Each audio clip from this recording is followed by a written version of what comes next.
Đây là nhà máy bóc lột của người ngoài hành tinh, bất kỳ người nào không tuân lệnh đều bị bắt đến đây lao động. Một khi bị bệnh, họ sẽ bị đem đi xử tử.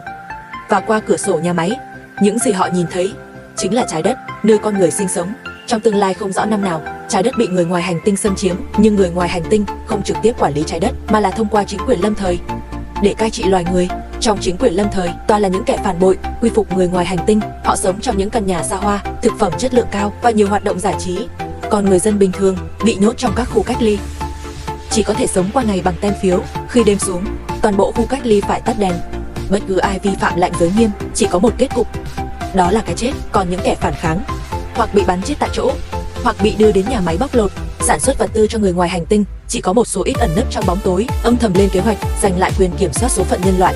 Tại khu cách ly Los Angeles, Mỹ, cựu đặc vụ FBI Ethan Nguyên Sa Lạp ẩn mình cùng vợ là Katie và 2 con, sống cuộc sống bình thường trong khu cách ly thuộc địa. Hiện tại Sa Lạp là một thợ sửa xe. Anh luôn có một ước nguyện, đó là tìm được đứa con trai út đã thất lạc khi người ngoài hành tinh xâm lược. Vì vậy hôm nay anh quyết định thử một lần. Người bạn Carlos luôn giúp đỡ Sally. Anh ấy cũng muốn biết có tin tức gì về mẹ và gia đình bên ngoài khu cách ly không, nhưng anh ấy không dám liều mạng cùng Sally, chỉ có thể nhờ Sally tiện đường dò la tin tức. Sally lái xe đến trạm kiểm soát Santa Maria. Dọc đường đâu đâu cũng có người vũ trang kiểm tra. Họ đang truy bắt tổ chức phản kháng và những cựu quân nhân như Sally. Một khi bị bắt sẽ bị đưa đến nhà máy khổ sai. Kết cục rất nhanh chóng. Sir LLI lái xe đến một trạm trung chuyển hàng hóa. Anh ấy lấy được từ tay kẻ buôn chợ đen một tấm thẻ căn cước Santa Maria rồi trốn vào thùng hàng trong xe tải. Thấy Sally có vẻ căng thẳng, anh ta còn an ủi Sally, họ làm việc này đã lâu rồi, có thể nói là không có sơ hở. Chẳng mấy chốc xe đến trạm kiểm soát. Việc kiểm tra ở đây rất nghiêm ngặt, còn có cả máy quét tia sờ. May mà thùng họ trốn làm từ vật liệu đặc biệt nên sẽ không bị phát hiện. Xe tải sắp rời khỏi Los Angeles. Đúng lúc đó một tiếng nổ lớn vang lên. Cả chiếc xe tải bị nổ văng. Lính gác ở trạm kiểm soát đều không sống sót, nhiều tài xế vô tội cũng thiệt mạng. Sally sống sót sau vụ nổ này. Anh ấy nhanh chóng bị lực lượng vũ trang bắt giữ. Qua kiểm tra danh tính, thân phận cựu đặc vụ FBI của anh ấy cũng bị phát hiện. Katie không biết kế hoạch hôm nay của chồng. Ban ngày anh ấy đến một viện dưỡng lão cũ kỹ để đổi insulin. Cháu trai ruột của anh ấy cần insulin để cứu mạng. Nhưng trong khu thuộc địa thiếu thốn vật tư này, insulin đều bị kiểm soát. Anh ấy chỉ có thể đi theo kênh giao dịch chợ đen. Tuy nhiên insulin mà đối phương đưa cho anh ấy chất lượng quá kém, hoàn toàn không thể sử dụng. Tối về đến nhà, cô ấy tưởng chồng đi làm về muộn, nhưng đến tối Tiêu Tiến và Sally vẫn chưa về. Cô ấy đành liều mình đi tìm Carlos để dò tin tức, nhưng Carlos đã chọn giúp Sally giấu giếm, không nói ra Sally đã đi đâu. Katie cũng hết manh mối. Ngay lúc đó, máy bay không người lái tuần tra đến. Katie trốn dưới gầm xe thoát nạn. Hôm sau Katie đi tìm HK nhờ giúp đỡ. HK đề nghị đến bệnh viện xem thử. Nếu không có ở bệnh viện thì có lẽ hung nhiều cách ít rồi. Katie vội vàng chạy đến bệnh viện. Ở đây không thấy bóng dáng Sally, chỉ có những bệnh nhân bị thương trong vụ nổ. Nhưng nhân lúc bệnh viện hỗn loạn, Katie lại lấy đi không ít insulin, cũng coi như không phí công. Sau khi rời bệnh viện, Katie lại gọi điện cho HK nhắc đến vụ nổ. HK mới nói Sally có lẽ đã bị chính phủ bắt đi. Sally trong nhà tù rất lo lắng. Anh ấy muốn gọi điện, nhưng người bị giam không có chút nhân quyền nào.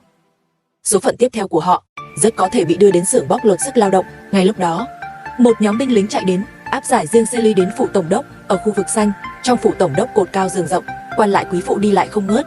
Đây chính là cuộc sống của các quan chức chính phủ lâm thời. Tổng đốc cho gọi riêng Sally đến là vì chú ý đến thân phận đặc vụ FBI của anh ấy. Hắn cần Sa Lợi Bang, chính quyền lâm thời tìm ra tổ chức kháng chiến để tiêu diệt hoàn toàn bọn họ. Ban đầu Sa Lợi không muốn dính líu vào mâu thuẫn giữa chính phủ và tổ chức kháng chiến, nhưng tổng đốc lại dùng cát đề và bọn trẻ để đe dọa. Sa Lợi không thể từ chối. Tuy nhiên tổng đốc vẫn còn tình người, cho Sa Lợi 2 ngày để suy nghĩ và thả Sa Lợi về vào buổi tối. Thấy chồng trở về, cát đề cuối cùng cũng yên tâm. Trong lúc xúc động, hai người đã làm chuyện ân ái, một trong số ít hoạt động giải trí trong khu vực. Tất nhiên Sa Lợi đã kể với vợ về chuyện của tổng đốc. Cát đề cực lực phản đối. Cô ấy cho rằng tham gia chính quyền lâm thời sẽ khiến mọi người xa lánh, nhưng Sa Lợi còn cách nào khác. Hơn nữa anh ta cho rằng tổ chức kháng chiến trong vụ đánh bom hoàn toàn không quan tâm đến sinh mạng của dân thường vô tội, cũng chẳng phải là người tốt gì. Hai một người cãi nhau và chia tay trong bất hoa. Không ngờ ngày hôm sau tổng đốc đã tìm đến, còn tự tay làm bữa sáng thịnh soạn cho họ. Nhìn tình hình này, Sa Lợi không đồng ý cũng phải đồng ý, không thể từ chối. Sa Lợi bèn đưa ra một điều kiện với tổng đốc, đó là tìm tung tích của con trai út cha Lợi. Tổng đốc nghe xong đồng ý rất sảng khoái, còn hứa sẽ giúp Cát Đề mở lại quán mua của họ. Nhìn qua đây là một công việc không tồi. Từ một người làm công, một bước thành công chức của chính quyền lâm thời. Tuy nhiên Sa Lợi không biết rằng vợ anh ta, Cát Đề, vẫn luôn làm việc cho tổ chức kháng chiến. Ngày hôm sau Cát Đề đã báo cáo chuyện này cho tổ chức. HK và thủ lĩnh tổ chức đều cho rằng đây sẽ là nguồn tin tình báo tốt. Ngay khi Celie được thăng chức, người bạn Carlos của cô lại gặp bất hạnh. Ngày hôm đó, anh và gia đình vừa nhận tiền cứu trợ từ chính phủ thì bị quân đội chính phủ bắt giữ. Hóa ra là vì chuyện trước đây anh giúp Celie vận chuyển pin nhiên liệu đã bị phát hiện. Celie vẫn chưa hay biết gì về việc này. Hôm sau cô chính thức đến nhận nhiệm vụ, tưởng rằng sẽ có một nhóm làm việc riêng, không ngờ lại được phân công đến cục an ninh nội địa, làm việc dưới quyền của Phyllis. Phyllis không nói nhiều, ngay lập tức giao cho Celie nhiệm vụ mới, đó là tìm ra thủ phạm vụ nổ tại cửa khẩu Santa Maria. Họ đã có thông tin quả bom do một người tên Heiner đặt. Hắn không phải thành viên của tổ chức kháng chiến, chỉ là làm việc vì tiền mà thôi. Mặc dù Celie không mấy tình nguyện, nhưng nghĩ đến những thường dân vô tội bị thương vong, cùng kế hoạch tìm con bị đổ bể, cô vẫn cùng đối tác Bo lên đường. Celie có nhiều kinh nghiệm làm việc. Hai người đầu tiên đến thăm bạn gái của Heiner. Dù cô ta liên tục phủ nhận Heiner đã đến, nhưng Celie nhìn biểu hiện đã biết cô ta nói dối. Vì vậy Celie và Bo đưa binh tiến công, lái xe đến một bên, quả nhiên thấy Heiner xuất hiện. Sau một hồi rượt đuổi, họ nhanh chóng bắt được Heiner. Tuy nhiên khi đưa hắn đến nhà tù, Celie lại nhìn thấy người bạn Carlos. Biết được Celie giờ làm việc cho chính quyền lâm thời, Carlos rất tức giận. Nhưng Celie cũng có, vì hoàn cảnh bắt buộc để cứu Carlos. Celie đến cầu xin Phyllis, nhưng Phyllis lại nói bây giờ đòi đáp trả vẫn còn quá sớm. Celie bất lực, chỉ có thể đến xưởng sửa xe tìm vợ con của Carlos, nhưng họ đã không còn ở đó nữa. Thì ra hai mẹ con biết có nguy hiểm, đã đến tìm Katie nhờ giúp đỡ. Katie không có nhiều khả năng như vậy nên đã tìm đến HK của tổ chức, hy vọng có thể đưa họ ra khỏi thành phố. Tuy nhiên HK lại nói nhiệm vụ của họ là tiêu diệt kẻ xâm lược, chứ không phải làm việc thiện cho hàng xóm. Họ cần phải lựa chọn.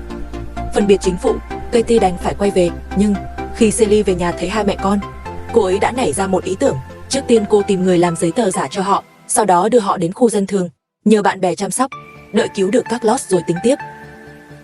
Nhưng khi Celie quay lại nhà tù, không thấy Carlos đâu nữa. Thì ra anh ấy đã bị đưa đến xưởng bóc lột sức lao động. Celie vô cùng tự trách, nếu bây giờ cô là người đứng đầu ở đây có lẽ đã có thể cứu được bạn mình, nhưng hiện tại cô không thể làm gì. Celie đuổi theo xe, cô nói với Carlos đã tìm được và lo liệu cho vợ con anh ấy, bảo anh ấy đừng lo. Katie giờ cũng có cảm giác tương tự, cô đã cung cấp thông tin về chồng cho tổ chức. Chính phủ hiện đã bắt được Hành. Bước tiếp theo có thể sẽ lần ra thêm nhiều người. Thủ lĩnh lại nói vụ nổ không phải do tổ chức gây ra, mà là do một lực lượng kháng chiến khác. Chỉ là vì lực lượng này cũng nắm được thông tin về thủ lĩnh tối cao Nemo, họ vẫn cần phải ra mặt giúp đỡ, phá hoại kế hoạch bắt giữ của chính phủ. Nhưng làm sao để phá hoại đây? Tất cả vẫn phải dựa vào Katie. Còn về Carlos, anh ta và những tù nhân khác bị áp giải đến một nhà kho lớn rồi bị buộc phải cởi hết quần áo và một không gian màu xanh để khử trùng. Cuối cùng họ mặc đồng phục, bước vào một vùng ánh sáng trắng. Celie không rõ số phận cuối cùng của Carlos. Cô đang ở quán bơ giải sâu, bỗng nhận được điện thoại từ đồng nghiệp Bo. Heiner đã khai ra nơi ẩn náu của đồng bọn. Khi Celie đến nơi này đã bị lực lượng vũ trang bao vây. Nhưng khi Celie và mọi người xông vào, phát hiện tất cả mọi người bên trong đều đã chết. Hóa ra vừa khi Celie rời đi, Katie đã báo tin cho tổ chức. Những người này có lẽ đã bị tổ chức diệt khẩu. Celie với kinh nghiệm phong phú phán đoán trong chính phủ chắc chắn có nội gián, không ngờ chính cô ta mới là nội gián. Hôm sau đài phát thanh đột nhiên bị chen ngang bởi tuyên truyền chống chính phủ, trong đó tràn ngập những cáo buộc người ngoài hành tinh và gọi Heiner của vụ nổ Santa Maria là anh hùng. Chính phủ vội vàng định vị để truy tìm nguồn tín hiệu, nhưng khi họ đến nơi này đã vắng tanh. Đây chỉ là một hoạt động thường lệ của lực lượng kháng chiến. Tiếp theo họ còn có việc lớn phải làm. Lần này họ quyết định lấy được dữ liệu quân sự của chính quyền lâm thời, chủ yếu là tấn công xe quân sự. Có lẽ vì thành tích xuất sắc của Katie, cô ấy được phép tham gia chiến dịch này. HK là đội trưởng của chiến dịch. Sau khi kiểm soát được xe quân sự, HK cướp bộ đàm của lực lượng vũ trang, kêu gọi chi viện để thu hút các lực lượng vũ trang khác và máy bay không người lái nhằm kiểm tra tốc độ phản ứng của họ. Tuy nhiên, người dân xung quanh thấy vật tư trong xe quân sự đã ùa tới cướp bóc. Trong lúc hỗn loạn, Justin, đồng đội của tổ chức kháng chiến, bị máy bay không người lái bắn trúng. Thấy các lực lượng chính phủ khác sắp đến, tổ chức kháng chiến vừa tính toán thời gian máy bay không người lái và quân đội đến, vừa chuẩn bị rút lui. Katie muốn đưa Justin cùng rời đi, nhưng HK và những người khác đã có hành động gây sốc, bắn chết Justin. Mục đích làm vậy tất nhiên là để ngăn thông tin bị rò rỉ. Cảnh tượng này gây chấn động lớn cho Katie. Cô ấy khó có thể chấp nhận, rõ ràng là đồng đội phải giúp đỡ lẫn nhau, cuối cùng lại chọn nổ súng. Về nhà cô ấy điên cuồng rửa sạch vết máu trên người, dường như muốn xóa đi cảnh tượng này trong tâm trí. Celie phát hiện vợ mình hành xử bất thường nhưng không hỏi được gì. Thực ra không chỉ vợ bất thường, con trai Cabram cũng rất kỳ lạ. Cậu ta luôn lén ghi âm tổ chức kháng chiến và đưa băng ghi âm cho giáo viên. Hóa ra cậu và giáo viên đều là những người ủng hộ trung thành của tổ chức kháng chiến. Giáo viên của cậu thậm chí còn quan sát bầu trời, phát hiện người ngoài hành tinh đang ở quỹ đạo trái đất, chế tạo một số vật thể bí ẩn. Nhưng do không có thiết bị quan sát, kết luận này của anh ta chỉ có thể dừng lại trên giấy tờ. Về một sự việc của vợ và con trai, Celie không tìm hiểu sâu. Sau khi nhận được tin xe quân đội bị cướp, cô ấy lập tức đến hiện trường. Với kinh nghiệm phong phú, Celie nhận ra ngay Justin là thành viên của tổ chức kháng chiến. Rõ ràng đây không phải vụ cướp bột phát, mà là một hành động biểu tình có chuẩn bị, có kế hoạch. Celie nói phán đoán của mình cho Phyllis. Phyllis không nói gì, lái xe đi ngay. Khi Celie cầm tài liệu đến nhà Justin, cô phát hiện Phyllis đã đến trước một bước, cho người bắt giữ bố mẹ của Justin. Nhìn cảnh này, Celie cảm thấy không đành lòng. Dù sao hai người họ có thể không biết gì. Tuy nhiên Jenny phụ trách điều tra nói rằng vụ tấn công mà Justin tham gia đã khiến 22 người thiệt mạng và 4 binh sĩ hy sinh. Họ đều là người có gia đình, phải có người chịu trách nhiệm. Celie nghe xong cũng chỉ biết im lặng. Lúc này HK đang đứng trong đám đông, nhìn Celie và những người khác khám xét nhà Justin. Anh ta lo lắng Justin có thể để lại thông tin gì ở nhà. Thủ lĩnh xác nhận không cần lo lắng, Justin vốn rất thận trọng, sẽ không để lại bất kỳ manh mối nào liên quan đến tổ chức kháng chiến. Thay vì lo lắng về điều này, chi bằng đi hỏi Katie thêm tin tức nội bộ. Thực ra chính phủ đã tìm thấy một số thông tin từ nhà Justin. Sau khi về nhà, Celie đã kể lại mọi chuyện cho vợ. Katie không phụ lòng tin của tổ chức kháng chiến. Ngày hôm sau đã gặp HK trên phố. Cô ấy rất bất bình về việc HK đã lạnh lùng kết liễu Justin. Nhưng HK nói đây là kết cục tốt nhất, không ai bị bắt, không ai bị tra tấn. Nếu một ngày nào đó tôi bị thương không thể chạy trốn, hy vọng cô cũng sẽ cho tôi một cái chết nhanh chóng. Katie vẫn không đồng ý với những lời này, nhưng Katie rất trung thành với tổ chức. Cô ấy đã báo cho HK những thông tin có được từ chồng mình để tổ chức chuẩn bị sẵn sàng. Khi Celie trở về cục an ninh nội địa, Phyllis đã tìm người giải mã, tìm ra nơi ẩn náu của quân nổi dậy. Celie vội vàng dẫn người đến sân vận động bỏ hoang, không ngờ lại bị tấn công ở đây.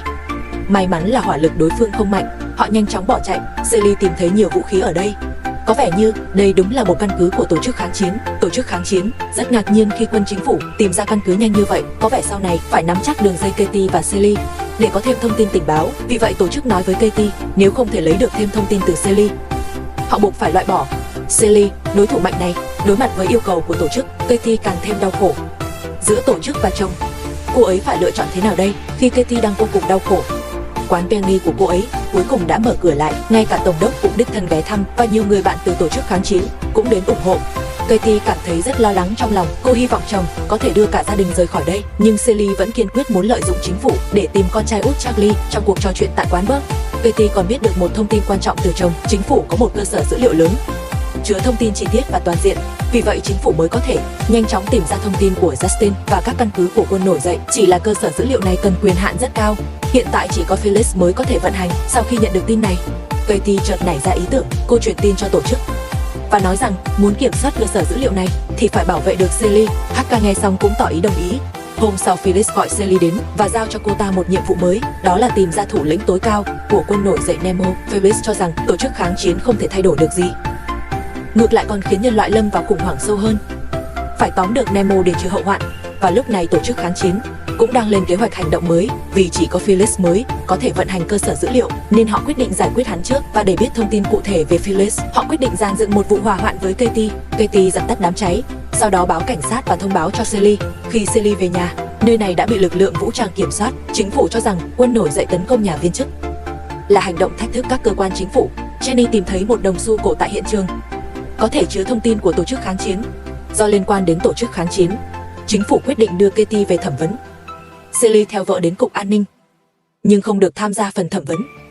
Người phụ trách thẩm vấn Katie chính là cấp trên của Celie. Phyllis cũng là người mà tổ chức kháng chiến đã tốn nhiều công sức để gặp. Trong cuộc nói chuyện này, Phyllis đã hỏi Katie rất nhiều câu hỏi, trong đó có nhiều câu hỏi riêng tư, khiến Katie rất không hài lòng. Sau khi thẩm vấn kết thúc, Katie có vẻ bất thường, chỉ nói vài câu với chồng rồi về nhà. Celie thấy phản ứng của vợ, chạy đi hỏi Phyllis chuyện gì đã xảy ra. Phyllis lấy ra một số lượng lớn băng ghi hình liên quan đến tổ chức kháng chiến. Đây đều là do con trai cả Bram lén quay. Nếu những băng hình này bị công bố, Bram chắc chắn sẽ bị trừng phạt nghiêm khắc, rất có thể sẽ bị đưa vào nhà máy. May mắn là Phyllis vẫn cần Celie, quyết định giúp giấu chuyện này. Katie về nhà rồi lại đi gặp thủ lĩnh tổ chức và chỉ ra diện mạo của Phyllis.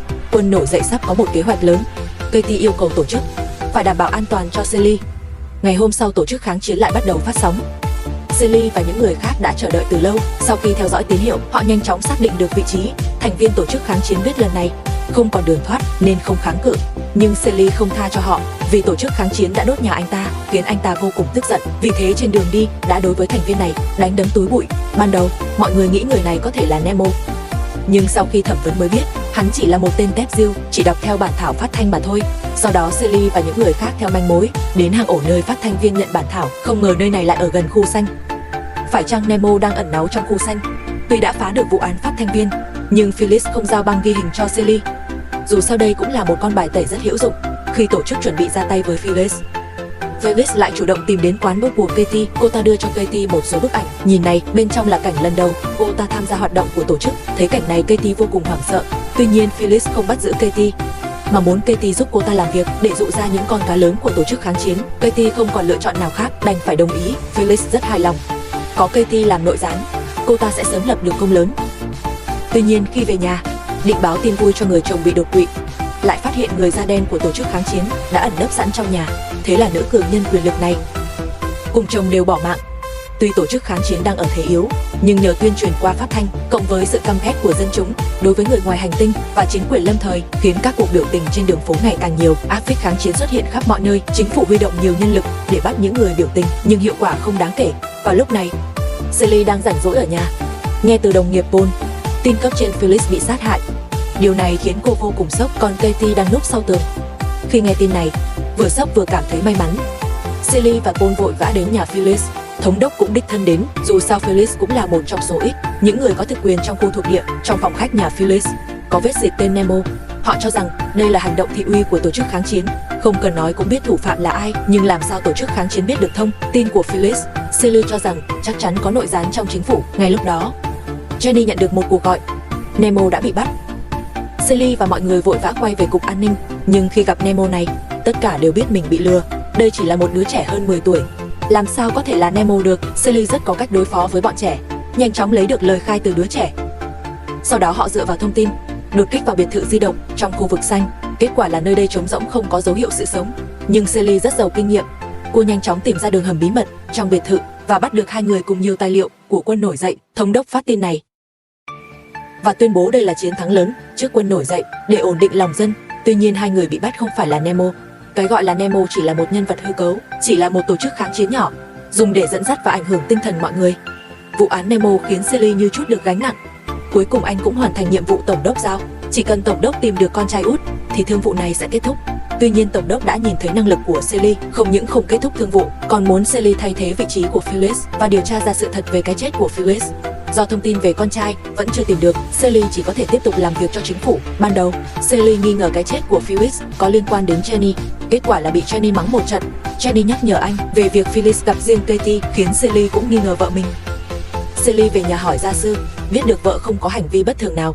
Anh đến quán vẫn tìm manh mối, cũng không thu được gì. Sally trở về tay trắng, nhưng con trai anh Bram lại thu hoạch được nhiều. Cậu và các bạn học sử dụng một đường hầm bí mật dẫn đến khu vực hoang vắng, thu thập được nhiều vật phẩm quý hiếm. Và cậu có nói với thầy giáo, có thời gian, cậu chắc chắn sẽ kiếm được một cái kính viễn vọng. Lúc đó sẽ có thể quan sát người ngoài hành tinh đang làm gì trên trời. Mặt khác, tổng đốc đã tìm được cấp trên trực tiếp của mình, tham mưu trưởng Helena. Ông báo tin Nemo là nhân vật hư cấu cho cấp trên và nói rằng mình có một kế hoạch lớn. Nhưng Helena không có tâm trí để lo những chuyện này, bà để tổng đốc tự do phát huy, rồi vội vã rời đi. Kế hoạch lớn của tổng đốc thực ra rất đơn giản, là để người phát thanh viên thừa nhận mình là Nino. Ông ta đã thỏa thuận với phát thanh viên, chỉ cần anh ta đứng ra nhận lỗi với danh nghĩa Nino, ông ta sẽ tha mạng cho phát thanh viên. Phát thanh viên đã đồng ý với thỏa thuận của tổng đốc. Tuy nhiên, sau khi phát thanh viên xin lỗi trước cả thế giới, tổng đốc lại chọn cách giết người diệt khẩu, treo cổ phát thanh viên theo kiểu tự tử và tuyên bố Nino đã chết.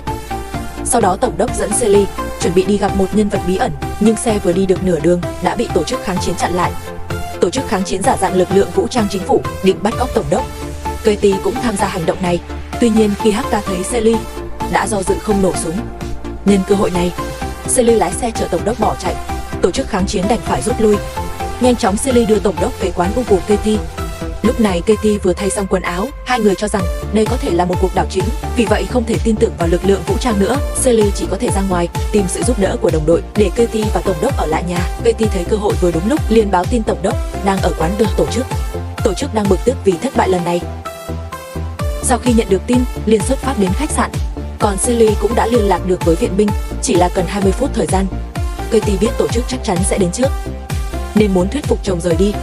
Nhưng Sally lại không thấy có vấn đề gì. Ngay lúc này, tổng đốc còn nói với hai người một tin. Hắn đã tìm ra tung tích của Charlie, con trai út của Sally. Lần này hắn dẫn Sally đi là để gặp Helena, để giải quyết chuyện của Charlie.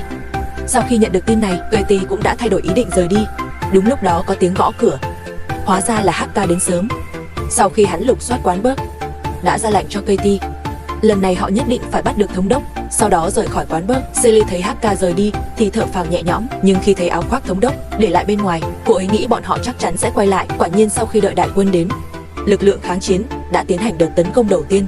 Sealy đã có sự chuẩn bị, nhờ lợi thế địa hình đã chặn được đợt tấn công đầu tiên của quân nổi dậy. Đúng lúc đó, viện binh và máy bay không người lái đến, lực lượng kháng chiến buộc phải rút lui. Thống đốc lần này thực sự chết đi sống lại, ông không hiểu tại sao lực lượng vũ trang lại đảo chính, cũng không rõ tại sao tin tức của mình bị rò rỉ, nhưng Sealy đã đoán ra vợ của ông ấy Katie chắc hẳn là nghị viên của lực lượng kháng chiến. Sealy đã kể sự thật về cái chết của Nino cho vợ và nói rằng hôm nay những kẻ tấn công họ có lẽ là một nhóm kháng chiến khác, sau đó bảo anh ấy ở nhà đừng đi lung tung. Katie bây giờ rất muốn giải thích rõ với tổ chức, bởi vì tình hình hiện tại rất giống việc cô ấy lừa người của tổ chức đến để quân chính phủ bắt họ.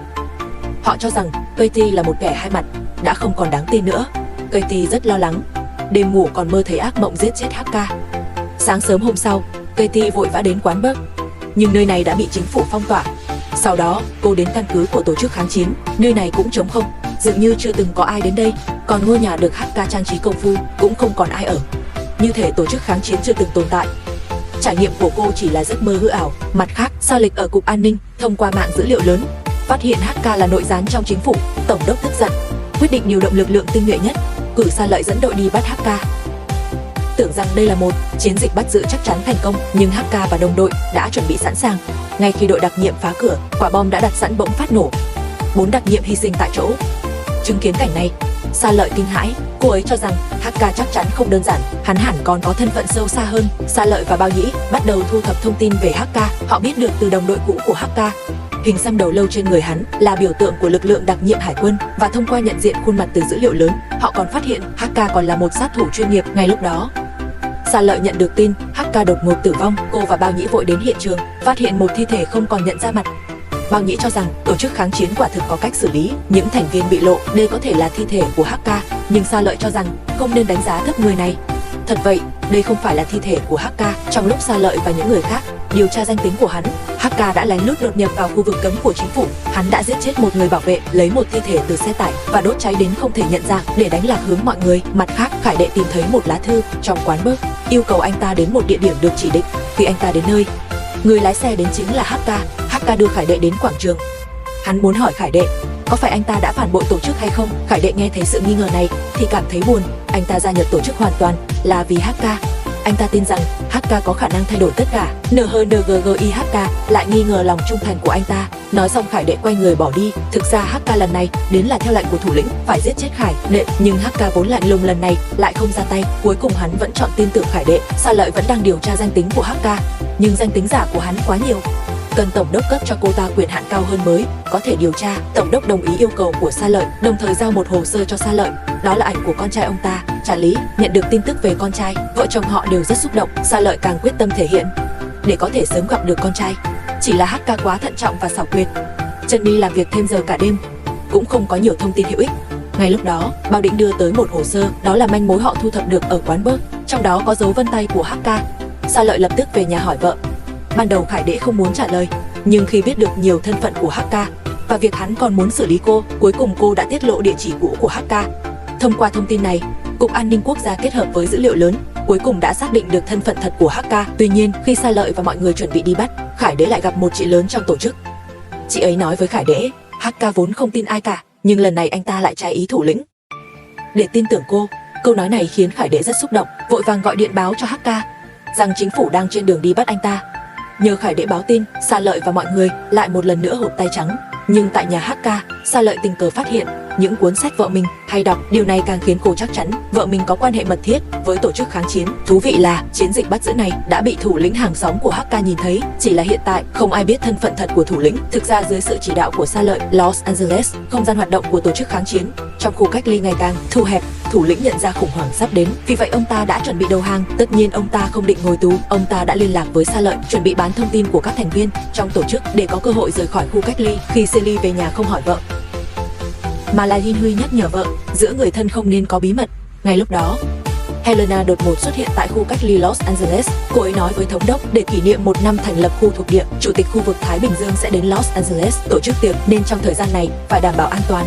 Còn Sealy sau khi nhận được điện thoại từ thủ lĩnh cũng có chút phân vân, dù sao thủ lĩnh đang nắm trong tay bằng chứng Katie tham gia tổ chức kháng chiến. Cô ấy gặp thủ lĩnh trên xe buýt. Hai người thỏa thuận về việc bắt giữ HK, điều kiện là giúp thủ lĩnh rời khỏi khu cách ly. Khi Sealy trở về cục an ninh, vẫn báo cáo tin tức cho thống đốc. Sealy nghĩ mình sẽ phụ trách việc này, không ngờ thống đốc lại muốn tự mình dẫn đội. đàm phán với thủ lĩnh. Điều này khiến Silly lo lắng, sợ Katie bị lộ. Sau khi về nhà, áp lực này khiến Silly gần như suy sụp, nhưng anh vẫn không nói rõ những việc vợ làm sau lưng, chỉ nói ra việc thủ lĩnh phản bội HK. Katie nghe xong lập tức báo tin cho HK, nhưng HK đã ở bên thủ lĩnh nhiều năm, anh ta không tin thủ lĩnh sẽ làm vậy. Anh ta tìm thủ lĩnh để hỏi cho rõ, kết quả thủ lĩnh chỉ vài câu đã lấp liếm. Qua chuyện này, tổ chức kháng chiến cũng biết tin chủ tịch khu vực đến Los Angeles. Họ quyết định lên kế hoạch một chiến dịch lớn hơn, nhưng không biết thủ lĩnh của họ đã phản bội. Thủ lĩnh gặp mặt tổng đốc, hai bên thảo luận về các chi tiết. Kế hoạch bắt giữ nhanh chóng bắt đầu. Hôm đó thủ lĩnh hẹn HK và những người khác gặp mặt, còn Silly dẫn đội của mình ẩn nấp trong bóng tối, nhưng HK đã đề phòng thủ lĩnh. Anh ta để Katie quan sát từ xa, có gì bất thường là báo ngay. Katie thật sự rất tình nghĩa với HK. Khi thấy binh lính có vũ trang, lập tức báo tin cho HK. Nhờ Katie cảnh báo, HK lại may mắn thoát nạn. Nhưng điều này khiến Silly rất khó xử, do không bắt được HK, tổng đốc quyết định tra tấn thủ lĩnh. Silly sợ thủ lĩnh khai ra vợ mình, đành phải giết thủ lĩnh trước khi thẩm vấn và đổ tội cho HK. Liên tiếp thất bại khiến tổng đốc rất tức giận, mắng Silly té tát. Silly cũng không biết nói gì, còn Katie khi nhìn thấy những đồng đội bị treo ở trung tâm thành phố để thị uy, trong lòng vô cùng đau đớn. HK nhắc nhở Katie đừng hành động thiếu suy nghĩ. Họ còn kế hoạch lớn. Hành động thị uy này của chính phủ đã khơi dậy sự phẫn nộ trong khu cách ly, vô số người xuống đường biểu tình, dần dần biến thành bạo loạn. Nhiều binh sĩ bị giết hại thảm khốc. Tổng đốc rất quan tâm đến sự việc này. Silly cho rằng tổ chức kháng chiến đã thiết lập căn cứ ngoài thành, có lẽ ở đâu đó có đường hầm người ngoài hành tinh bỏ sót, có thể dẫn ra bên ngoài. Thực ra đây là thông tin Silly bịa đặt. Mục đích của cô ấy chỉ là để có được quyền truy cập cao hơn, có thể rời khỏi khu cách ly. Nhưng thật tình cờ, con trai cả của cô ấy là Bram đã biết về một đường hầm như vậy, nhưng chưa từng nói với bố mẹ. Silly sau khi có được quyền truy cập, dẫn đội quân vượt qua trạm kiểm soát vào khu vực không người. Sau khi kiểm tra ở đây, Silly lại diễn một màn kịch với quân đội, giả vờ đang giao chiến với lực lượng kháng chiến, thậm chí còn làm giả một tấm bản đồ đánh dấu những địa điểm mà quân nổi dậy có thể hành động trong ngày tiệc. Sau khi trở về cục an ninh quốc gia, thống đốc rất vui mừng bởi vì ông ta thực sự đã tìm thấy một đường hầm bí mật chưa bị phong tỏa. Thống đốc chuẩn bị phong tỏa đường hầm, nhưng Silly đề xuất có thể lợi dụng đường hầm này để tiêu diệt toàn bộ quân nổi dậy. Mặt khác, Brewster và Katie đã thảo luận về kế hoạch lớn của họ. Biết được chủ tịch khu vực sẽ đi tàu điện ngầm vào thành phố, họ quyết định đặt thuốc nổ tại ga Mervyn Park, Turner công và bắt cóc quan chức cao cấp làm con tin. Sau đó, Brewster lại huấn luyện đặc biệt cho Katie, nhưng vì đây là lần đầu tham gia chiến đấu trực diện, Katie cảm thấy hơi căng thẳng. Sau khi về nhà, Katie thu xếp chuẩn bị đi thực hiện kế hoạch. Không ngờ Silly lại lái xe về nhà. Silly đã quyết định đưa cả gia đình đi qua đường hầm bí mật đến khu vực không người để tìm con trai út Charlie, rồi rời xa khu cách ly để sống. Đây vốn cũng là điều Katie hằng mong ước, nhưng giờ cô ấy lại kiên quyết phản đối. Silly vạch trần thân phận nội gián của Katie. Katie lại nói mọi người đều làm vì gia đình và còn thúc giục chồng tham gia vào kế hoạch. Silly cho rằng vợ đã trở nên điên rồ. Thực hiện kế hoạch này có ích gì cho gia đình chứ? Rời đi ngay bây giờ chẳng phải là lựa chọn tốt hơn sao? Hai người không ai thuyết phục được ai, đành phải chia tay trong bất hòa. Còn con trai họ Bram cũng đã chuẩn bị hành động. Cậu và thầy giáo sẽ đi qua đường hầm bí mật đến khu vực hoang vắng, tìm Kính Thiên Văn, xem người ngoài hành tinh đang làm trò gì trên trời. Silly lần này không thuyết phục được gia đình, chỉ có thể để Bauer rời đi trước. Còn Katie và anh Jaden đã đột nhập vào ga tàu điện ngầm. Họ đã giải quyết tất cả lính gác và cài đặt thuốc nổ mạnh trên đường ray. Khi đoàn tàu chạy qua đây, thuốc nổ bất ngờ phát nổ, cả đoàn tàu đều bị phá hủy. Ban đầu họ định bắt cóc chủ tịch, nhưng do trình độ quá nghiệp dư đã tính sai lượng thuốc nổ, không chỉ chủ tịch và mọi người trên tàu đều chết, một người ngoài hành tinh đi theo cũng bị thương không rõ sống chết. Katie và những người khác lần đầu thấy người ngoài hành tinh. Họ quét toàn thân người ngoài hành tinh, xác nhận không có thiết bị định vị, quyết định đưa người ngoài hành tinh về căn cứ nghiên cứu, xem có thể tìm ra điểm yếu của người ngoài hành tinh không. Người ngoài hành tinh bị bắt cóc gây chấn động trong giới chính phủ. Tham mưu trưởng Helena của phủ tổng đốc đích thân dẫn đội huy động toàn lực tìm kiếm người ngoài hành tinh. Trước đây ở Chicago có 2 người ngoài hành tinh chết, kết quả là cả Chicago bị người ngoài hành tinh nghiền nát phẳng như gương. Họ không muốn Los Angeles cũng gặp số phận như vậy. Silly tranh thủ về nhà một chuyến. Anh ấy nói với bạn thân của vợ rằng sắp có chuyện lớn xảy ra, phải đưa bọn trẻ đến nơi an toàn. Người bạn đã có quan hệ với một quan chức ở khu xanh nên quyết định đưa bọn trẻ đến khu xanh trước. Còn Silly đã lấy được số điện thoại khẩn cấp của Katie từ con trai Bram, nhưng vì lúc này căn cứ của quân kháng chiến không có ai nên điện thoại cũng không thể kết nối được. Người bạn đưa con trai của cô ấy cùng con trai và con gái của Silly đến khu xanh. Nơi đây đã chật kín người. Tuy nhiên sau khi được phép vào, họ phát hiện Bram đã biến mất. Bất đắc dĩ, người bạn chỉ có thể đưa 2 đứa trẻ vào khu xanh trước. Bram tự ý rời đi. Cậu ấy còn phải đi gặp thầy giáo để tìm Kính Thiên Văn ở khu vực không người. Đồng thời, thống đốc đến một khu dân cư tìm con gái. Ông biết mình sắp bị cách chức và biết thành phố có thể gặp thảm họa lớn, nên muốn con gái mang giấy thông hành của ông rời khỏi khu cách ly. Nhưng có lẽ vì những bất hòa trước đây, con gái không chấp nhận. Silly đã đến hiện trường vụ việc ở ga tàu điện ngầm. Từ camera giám sát ở đây, Silly thấy được bóng dáng của quân kháng chiến. Trong đó có một người có dáng người rõ ràng, chính là vợ anh ấy Katie. Lúc này Katie đang ở cùng quân kháng chiến. Họ định mở bộ giáp của người ngoài hành tinh để xem diện mạo thật của họ. Tuy nhiên, họ đã dùng mọi cách nhưng vẫn không thể phá vỡ được bộ giáp công nghệ cao của người ngoài hành tinh. Lúc này Katie nhận được cuộc gọi từ Silly. Silly nói rằng hiện tại người ngoài hành tinh đang điên cuồng trả thù loài người, khắp nơi đều chìm trong biển lửa, rất nhiều thường dân vô tội thiệt mạng. Anh hy vọng Katie sẽ cho biết vị trí để đón cô ấy đến vùng xanh, nhưng Katie đã quyết định đồng hành cùng tổ chức kháng chiến đến cùng nên đã cúp máy chồng mình. Nhưng qua cuộc gọi này, Silly cuối cùng đã xác định được vị trí của tổ chức kháng chiến, nhưng vì vợ, anh quyết định một mình đến đó. Sau khi đến căn cứ, Silly thông báo với mọi người quân đội sẽ sớm đến. Nếu không giao người ngoài hành tinh ra, tất cả mọi người sẽ chết. Tình thế nguy cấp, nhưng anh da đen và những người khác vẫn đang do dự. Họ không muốn bỏ lỡ cơ hội mổ xẻ người ngoài hành tinh. Katie thấy vậy càng không muốn đồng đội phải chết, nên chủ động phá vỡ lưới cách ly. Như vậy máy bay không người lái sẽ nhanh chóng đến. Bất đắc dĩ, anh da đen phải dẫn mọi người rời đi. Khi Silly xông vào, chỉ còn lại một mình Katie. Đây cũng là lần đầu tiên anh thấy người ngoài hành tinh. Thi thể người ngoài hành tinh được đưa đến khu cách ly Los Angeles, tránh được một cuộc thảm sát lớn. Thống đốc rất biết ơn Silly nên đã tặng giấy thông hành cho anh. Điều này cho phép anh đi qua các trạm kiểm soát để tìm kiếm Charlie ở bên ngoài. Tuy nhiên, giấy thông hành này sẽ sớm hết hiệu lực bởi vì thống đốc sắp bị cách chức. Tuy nhiên, tân tổng đốc không phải người ngoài mà là quan chức cấp cao Ellen, người yêu của bạn thân. Sau khi Silly nhận được giấy thông hành, cô ấy lái xe rời khỏi khu cách ly để đi tìm con trai út Charlie. Còn con trai cả Bram, khi đang đi qua đường hầm bí mật, đã bị lực lượng vũ trang bắt giữ. Khi Katie trở về nhà, căn nhà trống không. Gia đình 4 người từng ấm cúng có lẽ sẽ không bao giờ gặp lại nhau nữa.